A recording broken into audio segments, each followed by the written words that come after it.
what will happen when you die within an hour of your death? The moment your heart stops beating, your brain begins to slowly lose oxygen and fall asleep. You may hear your loved ones screaming at the top of their lungs, but you won't be able to wake up. You won't be able to move. And so, with regret and despair, you passed away. Within 3 hours of your death, the people who loved you most were in pain and in tears, while those who hated you were laughing their asses off. A day later, all your friends, family, and co-workers learn the news of your passing. Some are shocked, some feel sorry, and those who are on better terms with you may shed a few tears for you. They are talking about your death, but that's about it. 3 days later, your loved ones are forced to endure the pain of finishing your funeral. Their faces are already very haggard after the pain of the loss of their loved ones and the busyness of handling the funeral. When the funeral is over and everyone is gone, the moment your loved ones take a moment to think of you can only be described as a world apart. A week later, you appeared occasionally in the mouths of so-called relatives, friends, and neighbors, and became the subject of their after-dinner gossip. Some miss the time they spent with you, some will forgive you for what you did while you were alive, and some will lament the shortness of life and the impermanence of the world. A month later, all but your closest family members are heartbroken every time they think of you, and even regret why they didn't treat you better in the first place. Those who used to get along well with you have already started to forget you, and one after another. They are busy with their own lives. After 3 months, except for your favorite relatives who will occasionally think of you, other people almost completely forget you. Most people will delete your social accounts because they think you are bad luck or troublesome. A year later, on the anniversary of your death, your loved ones will come back to visit your grave and talk to you about recent events, send you flowers, or toast a bottle of wine. After a few years, new people and things start to appear around you, and your loved ones gradually stop thinking about you, and the number of times they come to visit you at the cemetery becomes few and far between. 30 years later, your grave has been weathered by the sun and rain, and is now in a state of disrepair, and as far as the eye can see, it's already deserted.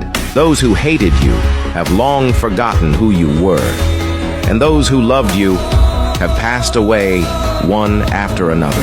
When the last person who still remembers you and is related to you has also left this world, it means that all traces of you have been completely erased from this moment, as if you have never been in the human world. In contrast, a person's life, from hobbling to passing away, struggling all his life until the end of his life, you can't take away a single flower or a single tree. You can't leave a single trace. You don't make a difference to the world. Whether you're a king or a peasant, you'll be gone and forgotten. So bloom to your heart's content in your limited life, and don't wait until the end of your life to regret it. Have you ever thought about a question like this? If ants had a civilization similar to humans, what would their view of the universe be? How would humans affect them? For example, some people used to scatter candies around the ants' nests. The prophets of the ant kingdom observed and summarized this phenomenon.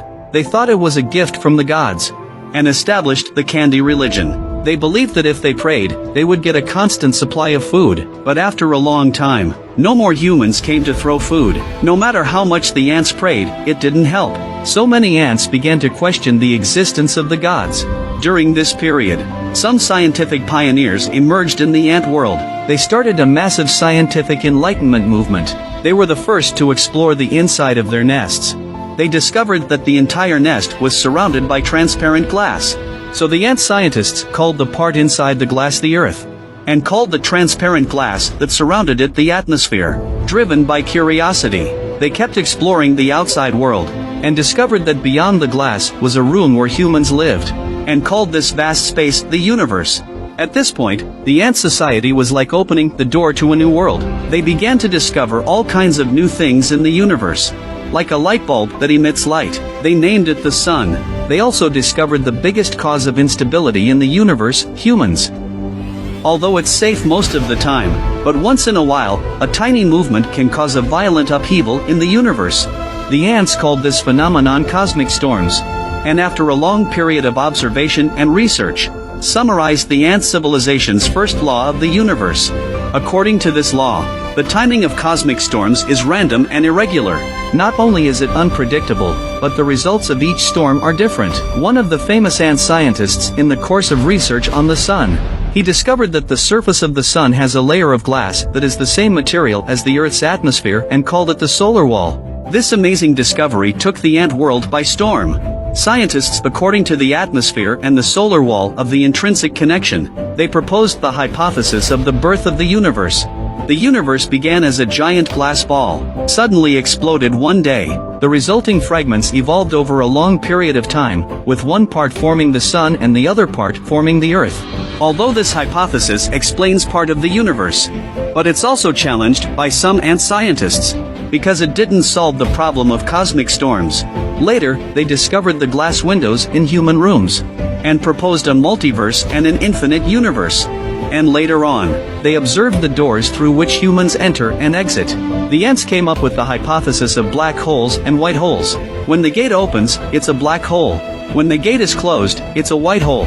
If you go in through a black hole, you might come out through a white hole at the other end, so you can travel between universes.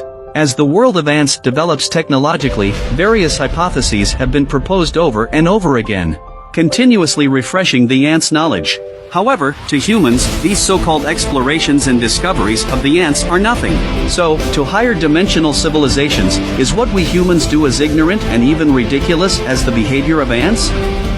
The Panama Canal was opened to traffic in 1914, before which ships traveling between the Pacific and Atlantic Oceans had to travel about 15,000 kilometers more. The easiest way to build a canal through the Isthmus of Panama would be to dig a direct channel. The French tried this method in 1892. But after nearly 8 years, nearly $300 million and the lives of 22,000 workers due to poor geology and weather factors, the French finally had no choice but to abandon the project.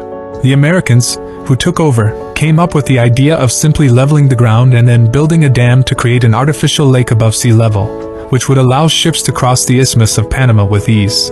To transport ships up from sea level, all that was needed was to utilize the principle of water connectivity and build multi-stage locks to do so. The ship first enters the open primary sluice, and after the primary sluice is closed, the valves to the secondary sluice are opened so that the water between the two sluices is connected and automatically matched to the same level. The secondary sluice can then be opened to allow the vessel to enter it, after which the above steps are repeated to send the vessel into the topmost artificial lake. Boats traversing this artificial shortcut have to be lowered back down to sea level at the other end, and again this can be done through a multi-stage sluice, with the difference being that it is in the opposite order to the entrance. Engineers first built a dam at the river's mouth to allow the flow of the Chagres to pool in the area, where a new body of water was formed known as Lake Gatun. The next challenge was to open a 15-kilometer channel to connect Lake Gatun to the sea. A lot of the black technology of the time was used here, such as steam excavators, where workers rotated a rocker arm using brackets with steel cables, and a grapple on the rocker arm moved through gears and steel cables, which allowed digging in the opposite way to a modern excavator, and later unloading by pulling on bolted cables underneath. When the wagons were loaded and transported to the unloading area, the dirt was dumped from the other side by means of a steam traction unloader. When there was too much dirt on either side of the tracks, the steam bulldozers came online. The bulldozers on both sides of the front end extend out about 4 meters at the furthest end to widen the space for the unloading area. There was also a steam track changer with a small crane, which saved a lot of labor in laying the tracks. Through more advanced technology, the Americans did what the French had not. In October 1913, U.S. President Woodrow Wilson blew up the Gamboa Dam by sending an electrical signal 6,000 kilometers away by remote operation, officially connecting Lake Gatun to the Atlantic and Pacific Oceans. Today vessels crossing the river are towed by tugboats as they approach the canal lock chambers, and then 2 tugboats adjust their lateral orientation before entering the locks. 4 electric locomotives will also be connected before entering the locks to tow the boats along the railroad tracks on either side of the locks to avoid collisions with the locks. The boats then arrive at Lake Miraflores, and after a short voyage to the next lock, the boats come to Lake Gatun in the same way, enjoying the beautiful scenery along the shoreline as they go. After reaching the end, the boats are then sent to the sea on the other side by the opposite way of releasing water. The lock gates are in the shape of Leonardo da Vinci's miter joint lock design, a structure that allows the gates to be tightly connected under the pressure of the water, creating a perfect watertight lock that only opens when the water pressure on both sides becomes even. Whoever designed the White House was a genius, and what exactly is hidden inside it? As the palace of the President of the United States, the White House was built in the 18th century as a place for the President to live and conduct his business. The White House has a total of 3 areas, with the main building having 3 floors above ground and 3 below. There is a short building on the left side and a short building on the right side, with 132 rooms in total, covering a total area of 73,000 square meters. The short building on the right belongs to the ballroom, for foreign guests will be temporarily received here, and then will arrive at the main building through the corridor. Below the main building is a 3-story basement, where a large amount of food and goods can be stored. Rumor has it that there is a secret base below the main floor of the White House, which can be used by White House personnel for quick getaways or for top-secret meetings. The ground floor lobby of the White House is the reception room, many times used to receive reporters and foreign ambassadors.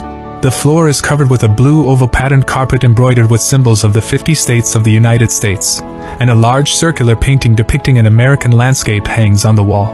In addition, in the lower right corner of the hall is the Treasure Pavilion, which contains a large collection of exotic treasures from the global harvest, especially porcelain from Asia and Europe is very large. In addition, there is a special infirmary on the first floor of the hall, which gathers the best team of doctors in the United States. It is worth mentioning that the hall has a map room and library, map room inside the collection of more than 1,000 modern maps. During World War II, President Roosevelt often here to study the international situation. And the White House Library has a floor area of about 60 square meters, with a collection of more than 3,000 books, in addition to all the information about the presidents of the United States. This is followed by the second floor of the White House, which consists mainly of several larger halls and rooms where White House parties are often held. In addition, there are 3 different colors of the room, including the blue interior decoration is full of French royal style, especially the main blue decorated with gold lace patterned walls. On the other side of the room is the place where the president entertains his guests, and the food inside is basically the highest specification in the country, that is, the level of state banquet. This is followed by the 3rd floor, where the president and his family live. The top of the building is where the president and his family soak in the hot springs, which encompasses a concert hall and a barbecue grill, where the president can sunbathe and swim at the same time. On the left side of the White House is the Org Room, where the Secret Service and the Strategy Room are located, and where America's best think tanks gather, but where all the big national issues emanate from, and where it is rumored that more than 70% of the meeting time inside is spent discussing foreign countries. In the upper right corner of the room is the President's office, with a huge blue carpet on the floor and the gold emblem of the President of the United States embroidered right in the center of the carpet. On each side of the office are erected the American flag and the presidential flag, and on the front wall is a spirited oil portrait of Washington. The President of the United States has been here the longest time. Of course, this place has witnessed a lot of strange things happened in the United States.